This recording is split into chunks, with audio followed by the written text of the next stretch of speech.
Welcome to Social Studies Samurai.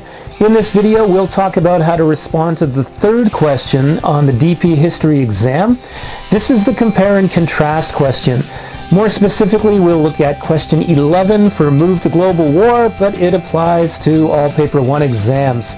So let's get started.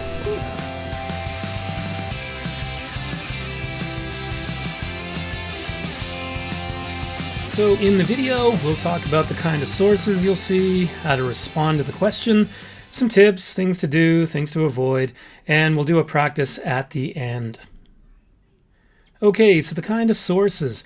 You're always going to find two text-based sources, and what you're going to do is compare and contrast the content of what the two sources teach the historian studying a topic, or what they reveal, what the historian can learn from the sources.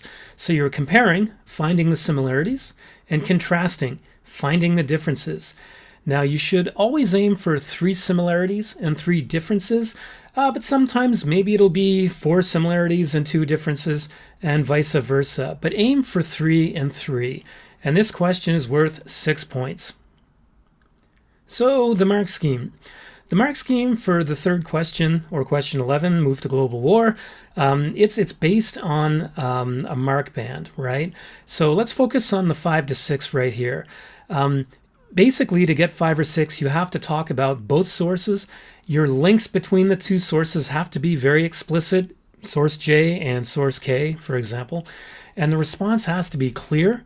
And your points of comparison and contrast, they have to be valid. They can't be something that's actually not in the source.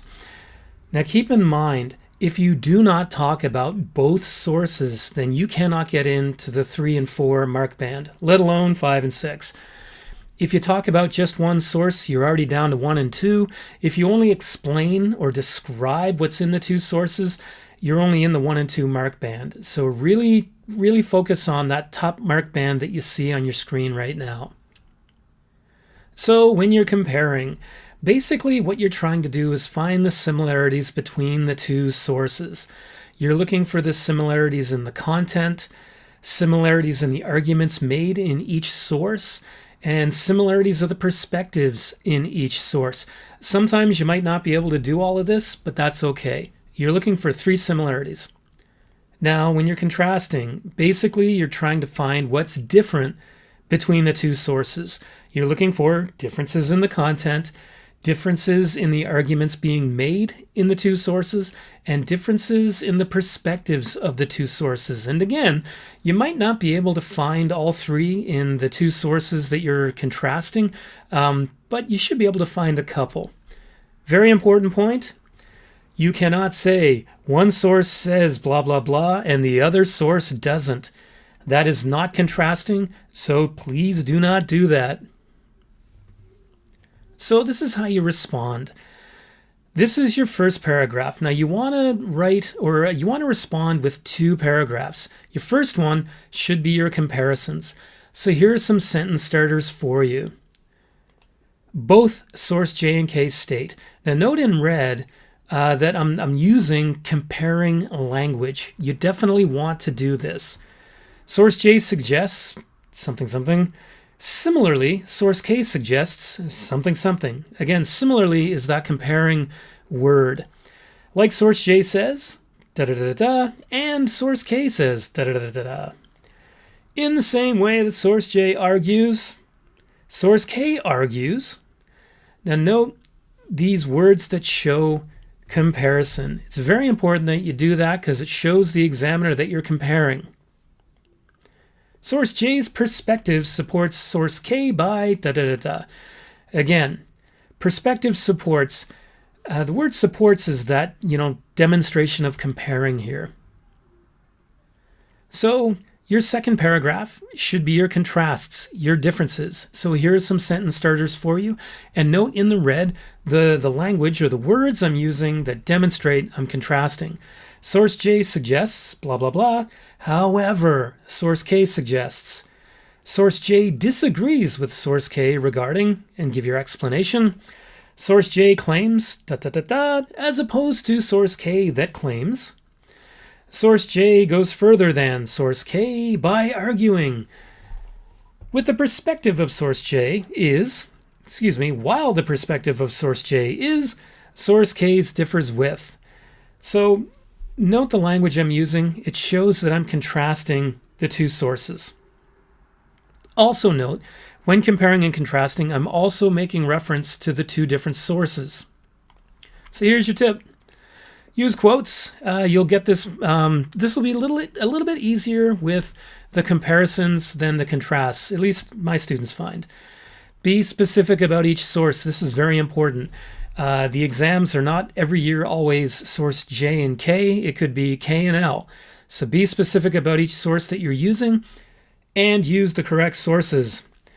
Mention both sources in every sentence, or at least when you're comparing and contrasting. You can use two sentences, but make sure you're mentioning source J says and source K says. Review your history notes. It'll help you understand the sources better. Understand the question first so that you don't make a mistake when you're responding. Highlight, circle, underline. You're allowed to do that on the source paper. Use prompt terminology. Right, source K, source J, whereas, similarly, both, that kind of thing. And write in about 15 minutes. Okay, so things you should avoid.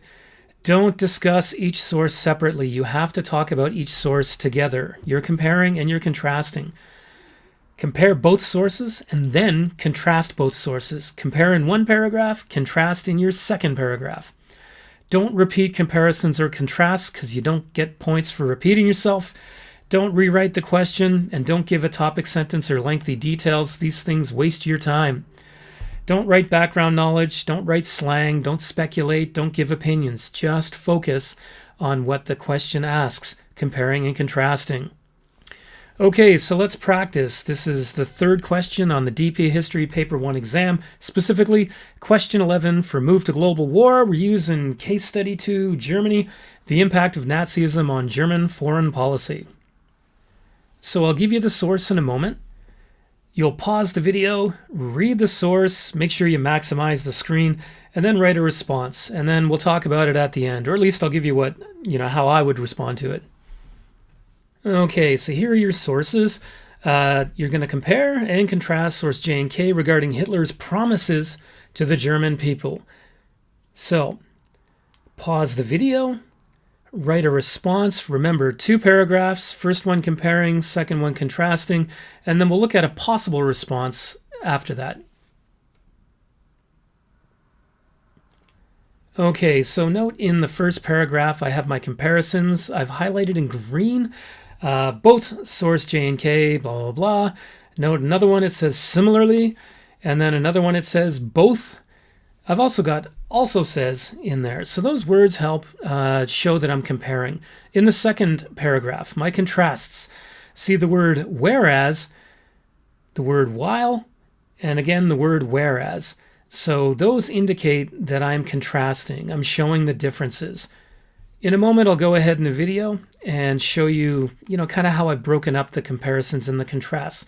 For now, go ahead and pause the video and read through this.